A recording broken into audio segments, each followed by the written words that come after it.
The execution platform had been erected before dawn, its fresh-cut pine-bleeding sap that made Lysander's wolf recoil. As Alpha King of the Northern Territories, he'd ordered countless deaths, but never for something as petty as this, a servant caught feeding scraps to forest creatures during the famine restrictions.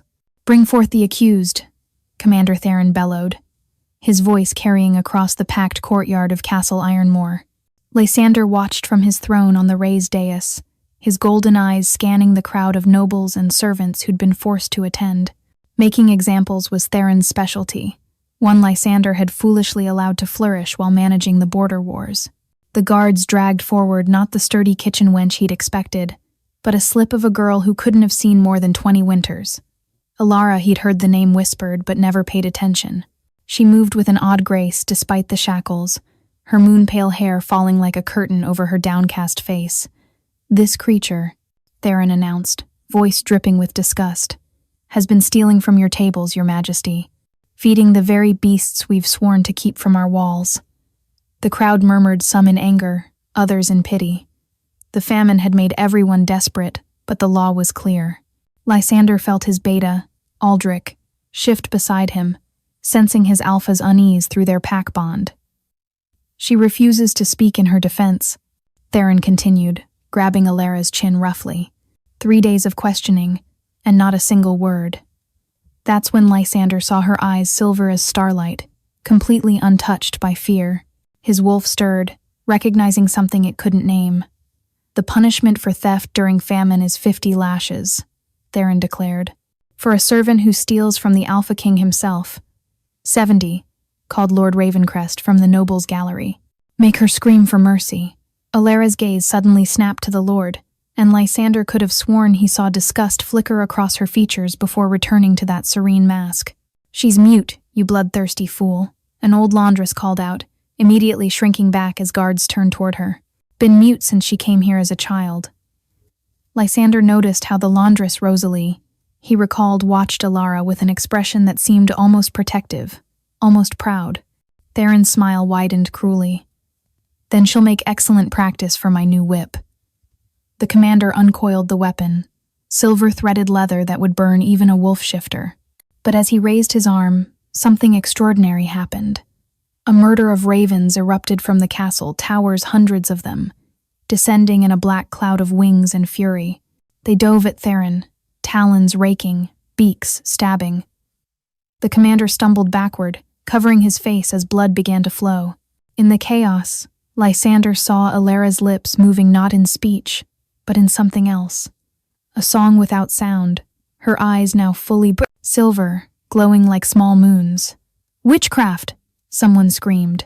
The ravens circled her protectively, and in that moment of perfect stillness within chaos, her eyes met Lysander's.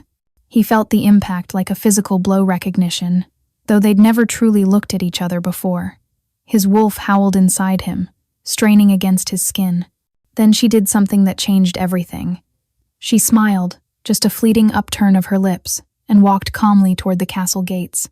The guards moved to stop her, but the ravens formed a living wall of feathers and rage.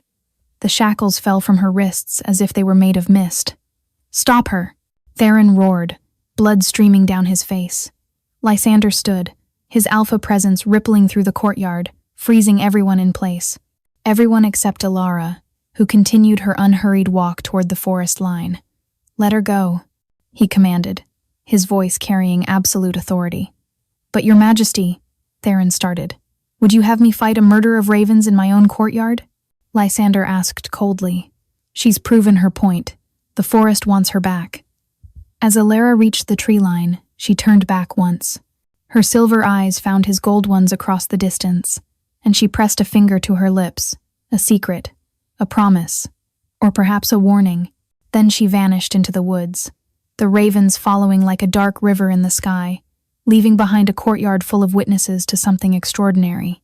As the crowd dispersed, Rosalie remained, her ancient eyes tracking the forest line with satisfaction. 3 nights. 3 nights of his wolf clawing at his insides, demanding he follow her scent trail into the thornwood. Lysander paced his chambers, fighting the primal need that had taken root since the moment those silver eyes had met his. "You've barely touched your dinner, Alpha," Aldrich observed from the doorway. "Since when do you monitor my eating habits?" Lysander growled, though there was no real heat in it. "Since you started staring at the forest from every window like a lovesick pup," his beta replied. "The pack feels your restlessness. It's affecting everyone."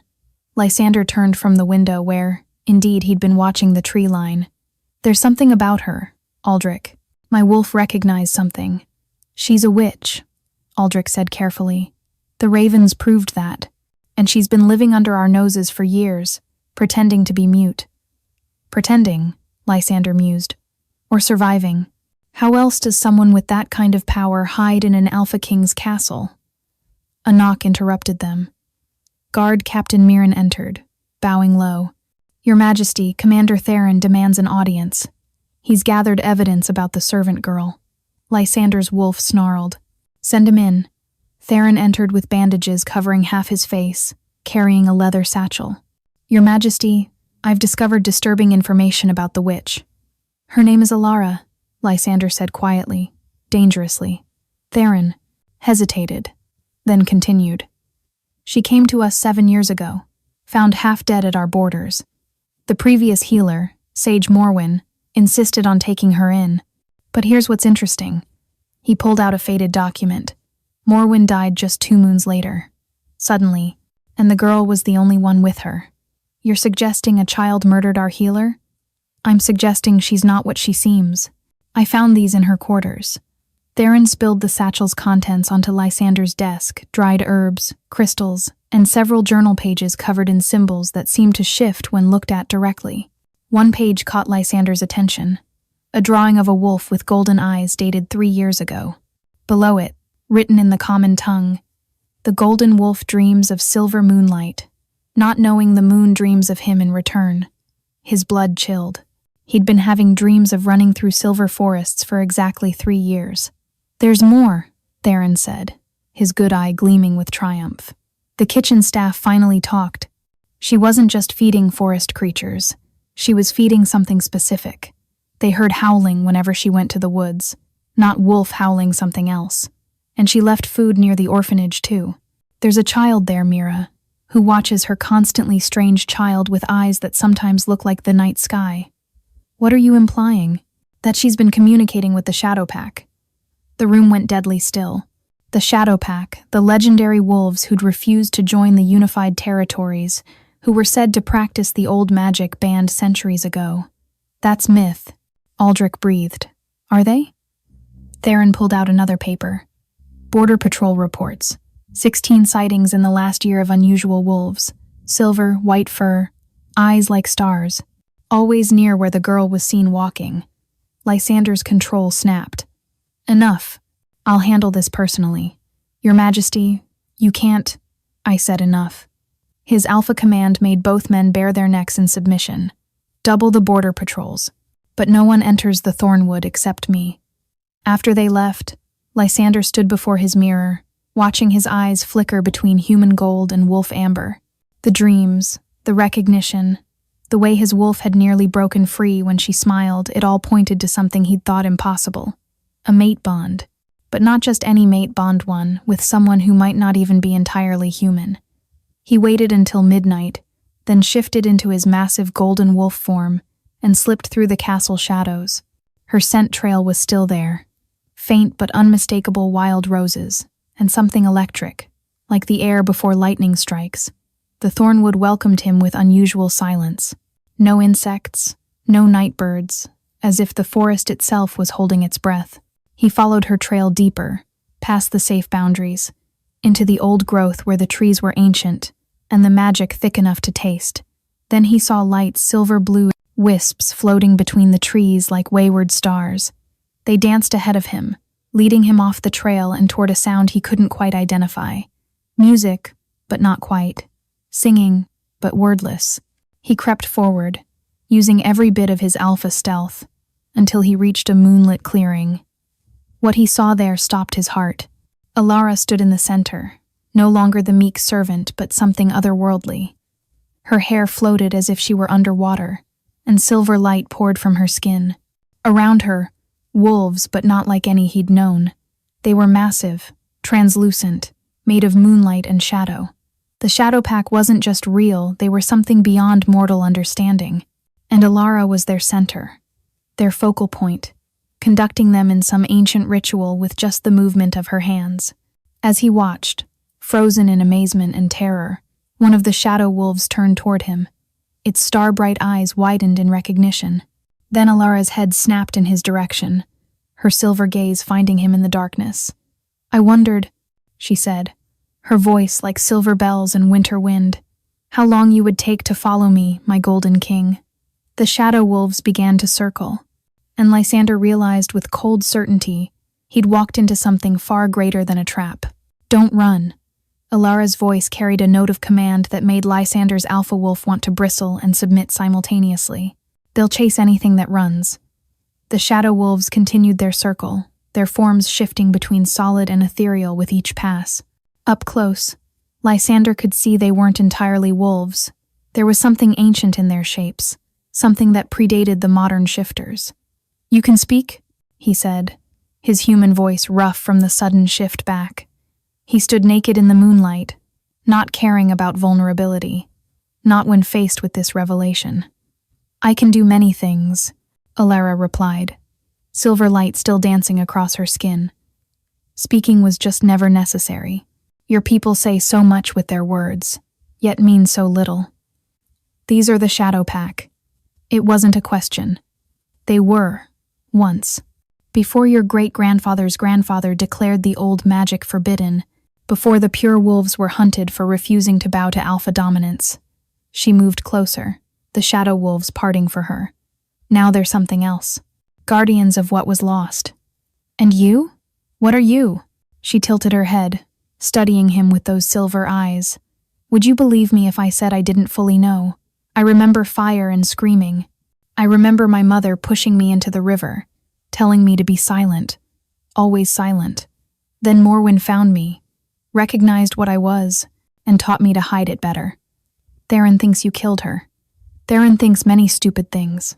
For the first time, anger flashed in her eyes. "Morwen died protecting me from those who suspected. She made me promise to stay hidden, to wait." "Wait for what?" "For you." The words hung, between them like a physical thing. Lysander's wolf surged forward, partially shifting his features. "You're my mate." "No." The denial hit him like ice water. Then she continued, "I'm something more complicated than that. Can't you feel it? The pull between us isn't just the mate bond, it's older, deeper." She reached out, her fingertips barely grazing his chest. Where she touched, silver fire spread across his skin, not burning, but awakening something dormant. His vision exploded with images, massive wolves running beside dragons, magic flowing freely through the land, a time before the divide between human and beast. "What are you showing me?" "The truth your bloodline forgot. You're not just an alpha king, Lysander. You're the last of the Golden Line wolves who could bridge the gap between the old magic and the new. Your ancestors didn't conquer the other packs. They betrayed them, severed the connection to the ancient powers to make themselves supreme." He jerked back, but the visions continued. He saw his great-grandfather standing over the bodies of silver wolves, saw the ritual that bound the pack magic to alpha blood alone, saw the price, the slow death of true magic in the world. "Stop," he gasped, falling to his knees. The visions ceased, leaving him panting in the moonlit grass.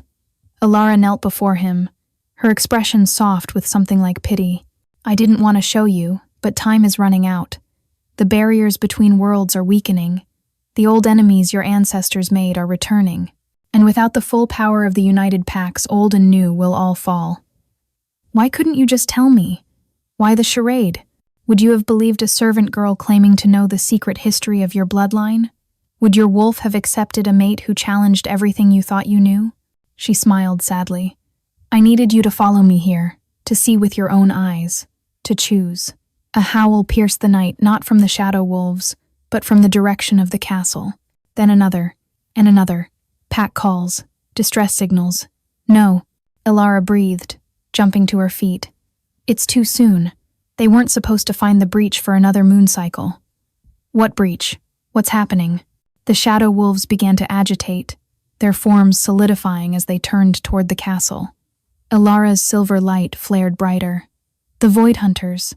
Your ancestors' sealing of the old magic created cracks in reality. Things that were banished have been trying to break through. I've been holding them back, but... A scream echoed from the castle, human and wolf combined. Lysander's beta bond flared with Aldrich's terror. We have to go back, he said, already shifting. Wait. Ilara grabbed his massive wolf form, her small hand somehow stopping him. If you go back as just an alpha, you'll die. They all will. The Void Hunters consume pack bonds, use them to spread like poison. But if you accept what you truly are... Another scream. Closer. What do I have to do? She pressed her forehead to his wolf's muzzle. Accept the old magic. Let me complete what your bloodline severed. But know this once done. You can never go back to being just an alpha king. You'll be something new.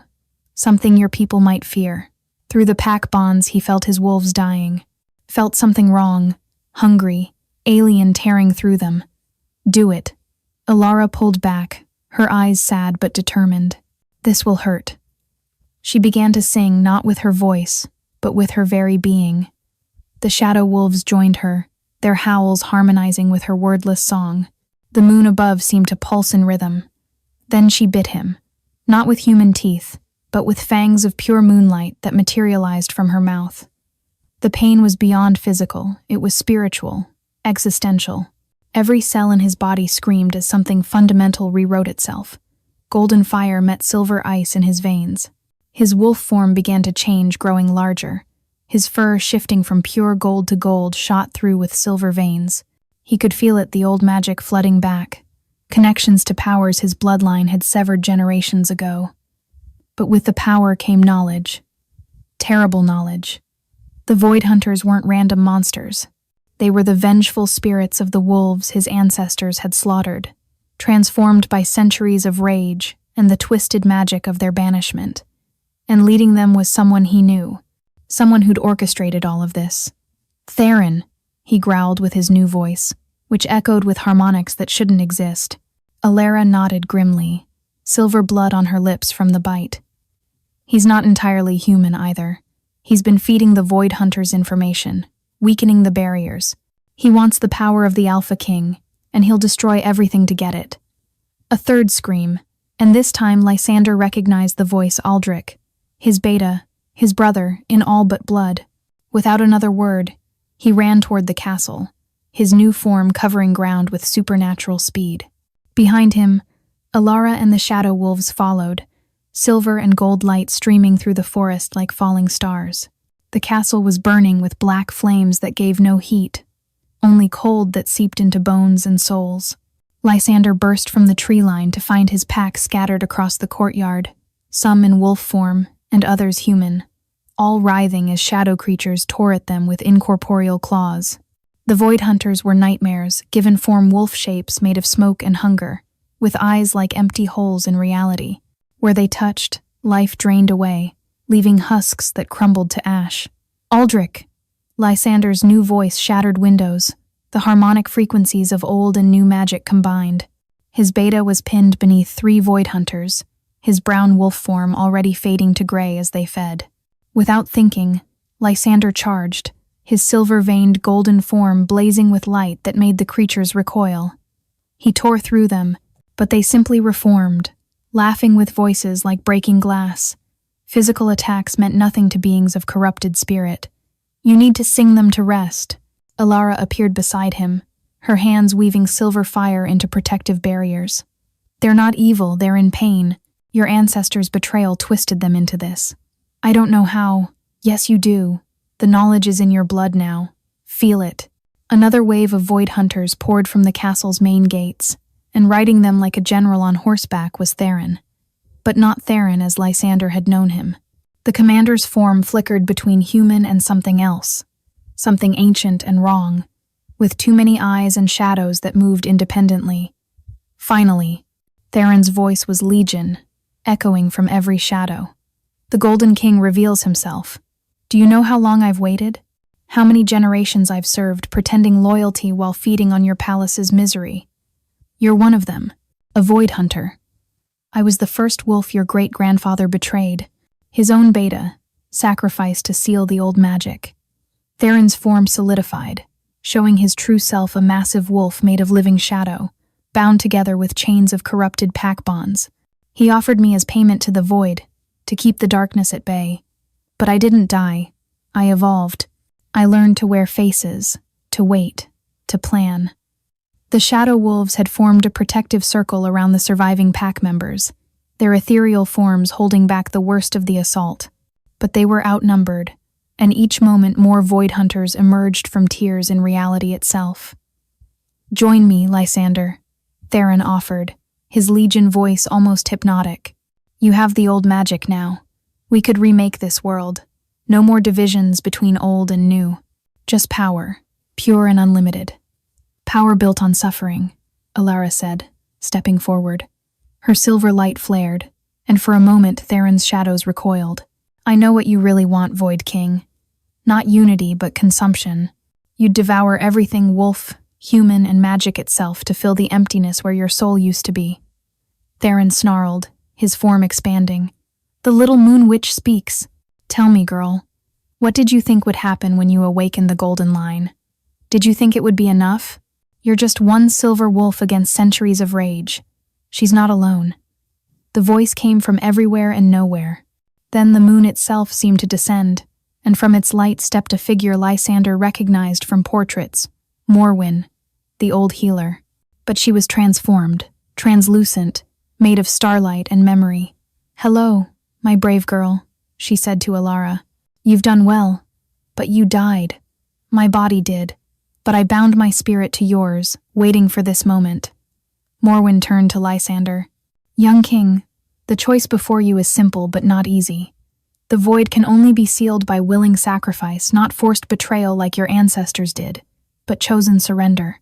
Someone must enter the void willingly, to heal it from within."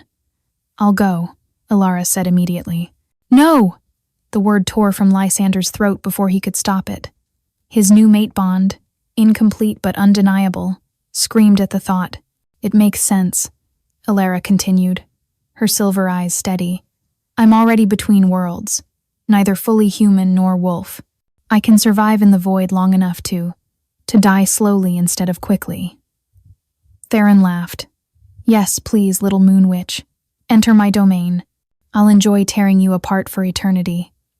But Lysander was already moving, not toward Theron but toward Alara. He shifted to human form, catching her hands in his. "There's another way," he said, the knowledge flowering in his mind gift of the completed bloodline magic. Not one sacrifice, but two united.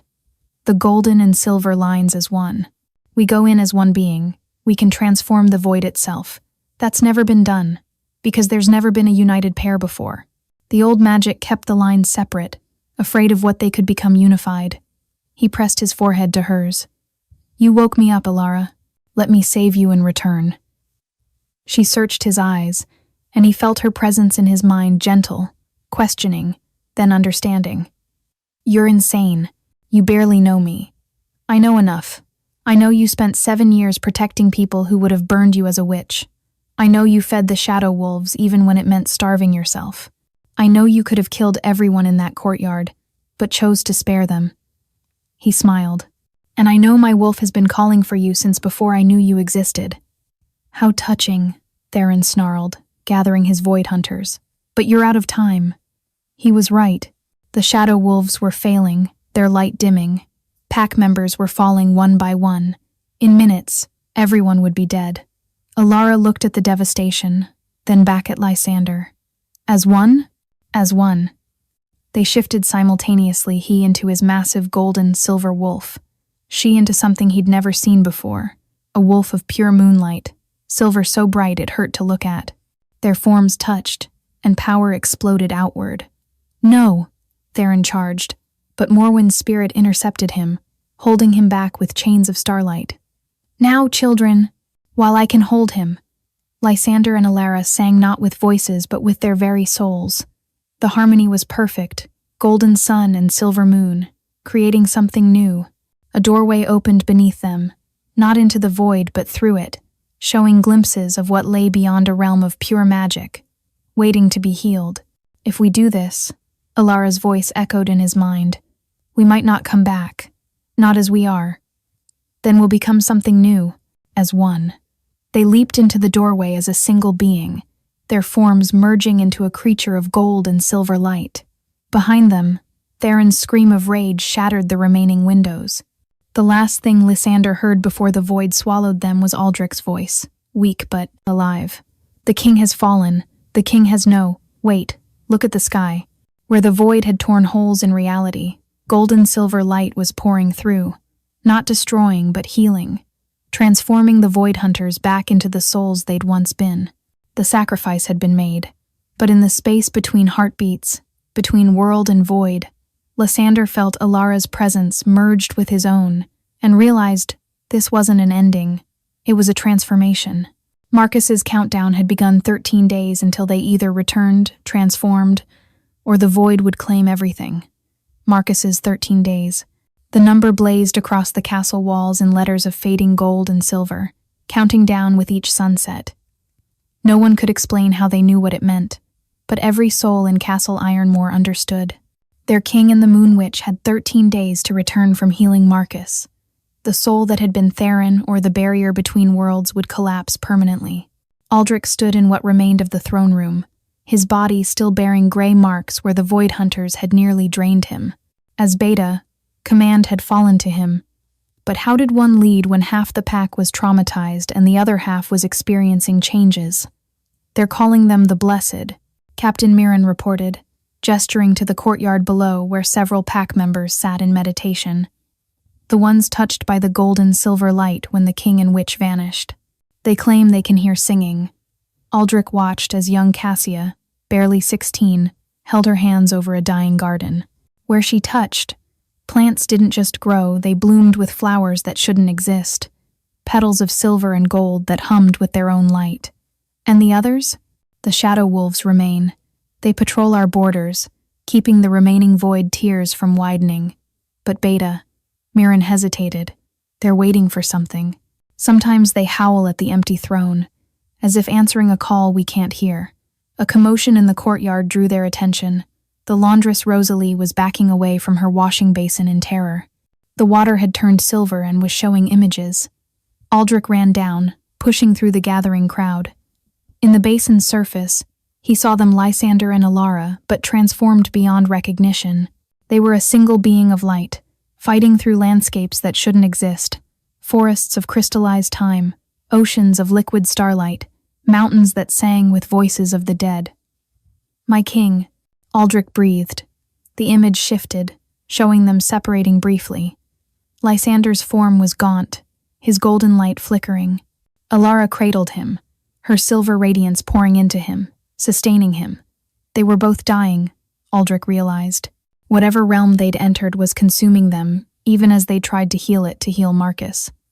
We have to help them, someone said. How? Another voice demanded. We can't even understand where they are. The water went dark, but before, Aldrich could despair. New words appeared on the castle walls. The bond calls for anchors, those who would hold them to this world. Prepare. Anchors, Aldrich murmured. Then louder. They need anchors, connections to pull them home. But even as hope flickered, shadows gathered at the edges of vision. Not void hunters this time, something worse. Marcus's voice, the part of him still corrupted, echoed from every dark corner, though his true soul was with Lysander and Alara. Fools, his shadow, self-whispered. They're trying to save me, but I'm already lost.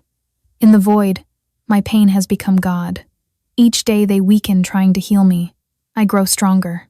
And when the 13 days end, I'll return wearing their skins. In the space between worlds, Alara felt herself fragmenting.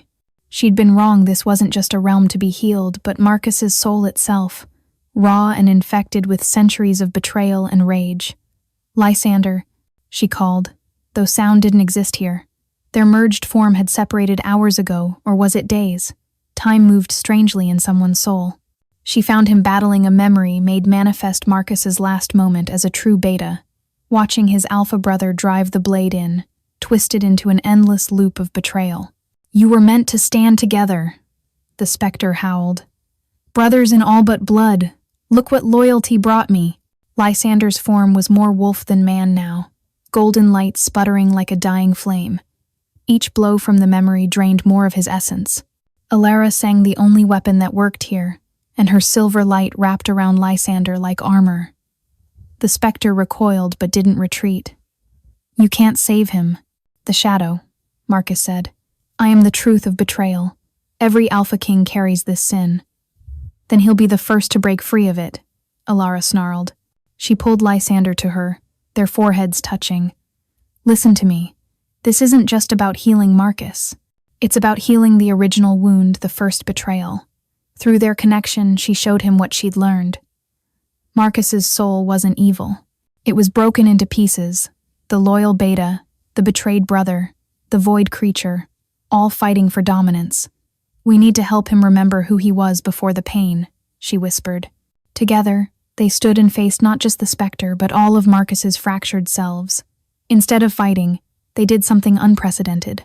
They shared their own pain, Lysander's isolation, Alara's years of hiding showing Marcus he wasn't alone in his suffering. The void around them began to shift, and suddenly Marcus appeared, not as Theron or the Shadow, but as a young man, confused and frightened. I don't know how to stop being angry, he whispered. You don't have to stop, Alara said gently. You just have to choose what to do with it. In Castle Ironmore, the countdown reached day 9, and changes accelerated. Aldrich watched pack members beginning to transform not into wolves, but something between. They were becoming like the shadow wolves, translucent, caught between worlds. It's Marcus's pain, Rosalie said, her washing basin now permanently silver, showing constant visions. His healing is pulling everyone connected to the pack into the space between. The pack bonds, Aldrich realized, were all connected to this healing. Words blazed on the walls. Choose anchors now. 3 hearts, 3 bonds, 3 choices. Or all fall to shadow. 3, Aldrich said. 1 for Lysander, 1 for Alara, 1 for Marcus.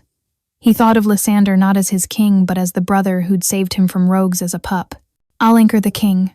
Young Cassia stepped forward, her blessed hands glowing. The lady showed me kindness when others feared my emerging powers. I'll anchor her. They needed a third. The crowd parted, and there stood someone unexpected, Garrett, one of Theron's former guards who'd thrown down his sword rather than fight the shadow wolves. I served Theron, not knowing what he'd become, he said quietly. Let me anchor Marcus, the man he was before the void consumed him.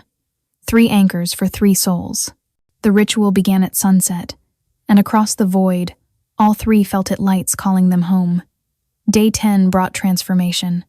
Aldrich convulsed on the ritual circle's floor, his connection to Lysander burning like gold fire through his veins. Beside him, Cassia whimpered, as her blessed powers went haywire. Flowers bloomed and died in rapid cycles around her. Garrett was the worst, his body flickering as his connection to Marcus's fractured soul tried to tear him apart. Hold, Rosalie commanded, her silver basin projecting the soul healing for all to see. They're bringing him back, all of him.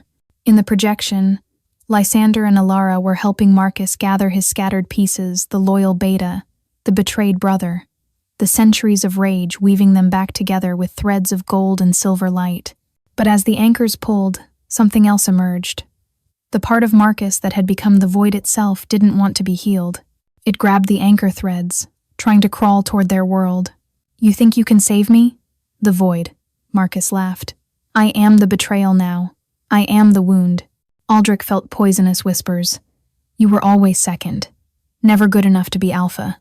Lies, he gasped, but doubt wormed deeper. Cassia sobbed as her own poison emerged. Your blessed powers are a curse. Everything you touch withers. Garrett went silent, his guilt over serving Theron manifesting as his body began to fragment. That's when Rosalie stepped forward, and her appearance shifted. The bent back straightened, gray hair shimmered to silver white, and her eyes became ancient stars. Did you think I'd miss this? She said, her voice carrying impossible harmonics. I've waited so long for this moment. Who? Aldrich began. I've had many names, but I was there for the first betrayal. I watched the first Alpha King weep as he sacrificed his beta. I've been waiting for someone strong enough to heal that wound. She smiled at the projection of Alara. My descendant, my legacy, the one prophesied to heal the split. She placed her hands on each anchor, and silver fire poured through them, not burning but strengthening their connections. Listen well, Marcus. She spoke to the air itself. You were wronged, but your revenge has become the very monster they claimed you were. Is that what you wanted? In the void, Marcus's fractured selves stopped fighting each other. For the first time in centuries, all his pieces looked at the same thing, a memory Rosalie was projecting.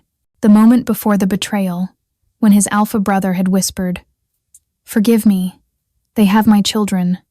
I have no choice." He didn't want to? Marcus's voice cracked. The first betrayal wasn't between Alpha and Beta, Alara said softly. It was the world forcing them to choose between love and duty. They chose duty, and it destroyed everything. But we can choose differently, Lysander added.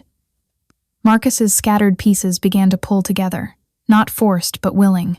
The loyal Beta embracing the betrayed brother, the rage acknowledging the pain beneath, and at the center, the man he'd been before it all.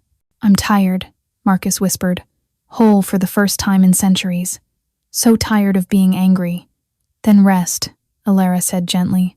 Real rest. Let us carry you home. The void around them, Marcus's corrupted soul space, began to shift. Instead of darkness, stars appeared. Instead of hunger, there was finally peace. But if I let go of the anger, Marcus said, who will I be? Yourself, Lysander said simply. Just Marcus. That's enough. Light exploded through the void, not gold or silver, but every color that had ever existed.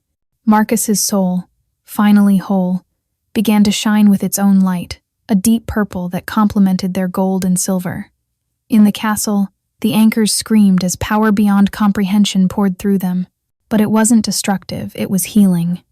Every pack member felt its centuries of inherited trauma beginning to lift. But then Alara heard something chilling, a whisper from beyond Marcus's healing soul. The wound heals, but the scar summons. They're coming, the ones who feast on scars. Day 11 arrived with omens. The shadow wolves howled constantly, and the blessed spoke of dreams filled with hungry eyes. Little Mira, the orphan child Alara had secretly fed, appeared at the castle gates with eyes that reflected the night sky. I've been watching, she said simply. The stars say you need a 5th anchor. There are only 3 souls to anchor, Aldrich said weakly, still recovering. No, Mira corrected, her child's voice carrying ancient knowledge. There's the king, the lady, Marcus, and what they're becoming together. And there's the scar itself, it needs healing too, or it will call worse things than void hunters. Rosalie studied the child with those ancient eyes. Starborn, she breathed. You're starborn. Mama knew, Mira said. She hid my eyes with herbs before she died, but when the sky broke open, the herbs stopped working. As she spoke, her eyes showed constellations moving, galaxies spinning. She was a child touched by the cosmos itself, a living bridge between earth and sky. Can you anchor a scar? Rosalie asked. I can try, Mira said. The stars have been teaching me in dreams. Day 12 brought the crisis. Marcus was healed, his soul whole, but the scar, the wound in reality itself where he'd been torn away, was attracting attention. Through Rosalie's basin, they could see things gathering at the edges of existence. Not void hunters, but older things, hungrier things, devourers, Rosalie whispered. They feast on wounded realities. In the soul, space, Lysander, Alara, and the healed Marcus felt them scratching at the borders of existence. We have to go back now, Lysander said. If we leave before healing the scar, they'll follow, Alara argued. Then we heal it, Marcus said, standing tall for the first time. His form was solid now, no longer shadow, but a man with purple-tinged silver hair and eyes that held depth without darkness. I made this wound. Let me help close it. Day 13. The final day. 5 anchors now stood at the points of a pentagram, Aldrich for Lysander, Cassia for Alara, Garrett for Marcus, Rosalie for the unified being they were becoming, and little Mira for the scar itself. The ritual circle blazed with impossible colors as reality itself held its breath. In the soul space between worlds, Lysander, Ilara, and Marcus stood before the scar, a massive wound in existence where Marcus had been torn from reality centuries ago. Through it, they could see the Devourers, beings of pure hunger that existed in the spaces between spaces, drawn to wounded realities like moths to flame. "They're beautiful," Ilara breathed, and strangely they were. The Devourers weren't monsters but tragic beings, creatures that had chosen to exist everywhere and nowhere, forever hungry because they'd rejected the satisfaction of form. "We can't fight them," Marcus said. "They don't truly exist enough to fight." "Then we heal what draws them," Lysander decided. The three joined hands, their combined light gold, silver, and purple flowing toward the scar. But instead of simply closing it, they did something unprecedented. They began to sing the story of the wound, the betrayal, the pain, the centuries of rage, but also the healing, the forgiveness, the choice to become whole again. The scar began to shift, transforming from a wound into something else, a doorway. Not a tear, but a bridge between worlds, properly formed and controlled. The Devourers pressed closer, their hunger palpable. But as they touched the transforming scar, something unexpected happened. The story the three were singing began to affect them, offering something they'd never considered: the possibility of form, of satisfaction, of being enough. One Devourer, smaller than the rest, drifted closer. Through the bridge, Mira's voice joined their song, her star-born nature calling to these beings of the void. "You can choose," she sang in a child's pure voice. "You can choose to be real." The small Devourer shuddered, and for a moment it took a form gossamer in starlight, beautiful and fragile. It looked at itself in wonder, then fear, then began to dissolve back into hunger. "No!" Ilara reached through the bridge, her silver light wrapping around the creature. "Don't give up. Being real is scary, but it's worth it." She shared her memory of the moment she chose to speak after 7 years of silence.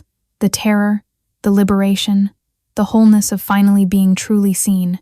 The Devourer solidified again, this time more stable. It looked like a butterfly made of night sky, delicate but real. Others began to drift closer, curious. "We could teach them," Marcus said suddenly. "That's what the scar is meant to be, not a wound but a school. A place where beings can learn to choose form over endless hunger." Lysander understood. The complete circle. Not just wolf, human, spirit, earth, and star, but void too. The hungry spaces between need to be part of the balance. Back in the castle, the 5 anchors were glowing, their bodies becoming conduits for something unprecedented. The watching crowd gasped as the ritual circle began to expand, encompassing the entire courtyard, then the castle, then beyond. "Everyone has to choose," Rosalie announced, her ancient voice carrying to every soul. "Become part of the complete circle, or remain as you are, but choose now." Some fled, fearing the change, but many stayed pack members, servants, even some who'd served Theron, all choosing to be part of something greater. The transformation began, not violent like Marcus's corruption, but gentle like dawn breaking. Those who chose found themselves expanding, not losing their original selves but becoming more. They could feel the earth beneath them, the stars above, the spirits between, all connected in an infinite web of existence. Through the bridge, Lysander, Ilara, and Marcus began their return, but they brought company. Several Devourers, newly formed and fragile, followed them, choosing reality over eternal hunger. As they emerged into the physical world, the change was clear. They were no longer 3 separate beings, but something fluid, sometimes 3, sometimes 1, always connected. Lysander's golden form now held veins of silver and purple. Ilara's silver light contained threads of gold and starlight. Marcus stood solid and real, no longer shadow but a man transformed. The castle itself had changed. The stones hummed with life, the air sparkled with visible magic, and every person present bore marks of transformation, a shimmer to their skin, a depth to their eyes, a connection to everything around them. "The complete circle," Rosalie said, tears streaming down her ancient face. "After 1,000 years, the complete circle is whole again." But the work wasn't done. More Devourers gathered at the bridge, curious but fearful. Some chose form immediately, becoming creatures of impossible beauty. Others fled back to their hunger, and some lingered at the threshold, undecided. "It will take time," Alara said, her voice harmonizing with itself. "Perhaps forever, but the bridge is open. The choice is always there." Mira, the starborn child, had become something extraordinary during the ritual, a living constellation, still child-shaped but made of night sky and wonder. She appointed herself guardian of the bridge, teaching devourers to sing themselves into existence. As the sun set on the 13th day, Castle Ironmore stood transformed. It was no longer just a castle but a nexus, a place where all realities touched, where beings could choose their nature, where the complete circle turned eternal. Aldrich, now bearing marks of gold that matched his alpha's light, approached the three. "What do we do now?" Lysander smiled, and for a moment he was just himself, the Alpha King who'd followed a maid into the woods. "Now we teach, we heal, we offer choice to every hungry soul, in this world and beyond." Alara took his hand, then Marcus's, completing their eternal connection. "The quiet maid speaks now," she laughed, her voice carrying the music of spheres. "And she says, the real work has just begun." Across the transformed territory, shadow wolves ran alongside starborn butterflies that had once been devourers. The blessed tended gardens that grew through multiple dimensions. And at the bridge between worlds, little Mira sang lullabies to hungry voids, teaching them to dream of form. The world had asked them to choose between duty and love, between power and compassion, between form and void. They chose all of it, and in doing so, rewrote the rules of existence itself. In the great hall that night, as beings of every nature celebrated their transformation, Garrett, who'd anchored Marcus through his guilt, asked the question everyone wondered. Was it worth it? All the pain, the loss, the centuries of suffering? Marcus answered, his purple-touched eyes deep with hard-won wisdom. Every scar tells a story. Ours just happens to have become a doorway. And every soul who walks through it, choosing form over hunger, choosing connection over isolation, they make it worth it. The Alpha King had followed the quiet maid into the woods. What he saw there changed everything. But what they became together transformed existence itself. And in the spaces between heartbeats, between worlds, between thoughts, the complete circle turned, perfectly balanced at last, not an ending, but an eternal beginning, offering choice to every hungry soul brave enough to reach for it.